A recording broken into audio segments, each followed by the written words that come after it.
হলো রজব মাস শুরু হয়েছে, এ মাসের বিশেষ কোনো আমল আছে কি?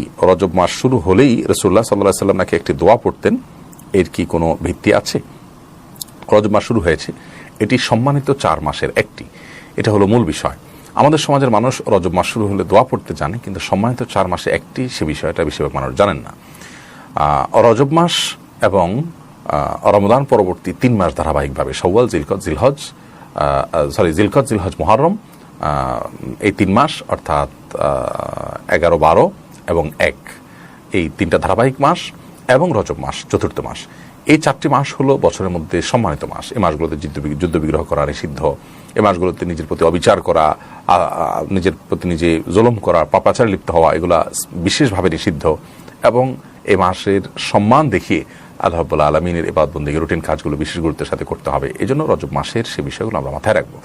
এর বাইরে রজব মাস সম্পর্কে অনেক কথা আমাদের সমাজে প্রচলিত আছে। রজব মাসে উমরার ফজিলতের কথা অনেকে জানেন, উমরা রজবিয়া বলা হয়। এগুলোর কোনো ভিত্তি আসলে কোনো হাদিস থেকে বিশুদ্ধভাবে প্রমাণিত নয়।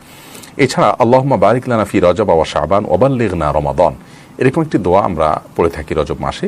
এই দোয়াটি বিভিন্ন হাদিসের কিতাবে এসেছে, তবে মুহাদ্দিসদের অনেকেই সেই হাদিসের সনদ নিয়ে আপত্তি তুলেছেন, যেমন ইমাম ইবনে রাজব রাহিমাহুল্লাহ, ইমাম নববী রাহিমাহুল্লাহ, ইমাম বুখারী রাহিমাহুল্লাহ, আরও অনেক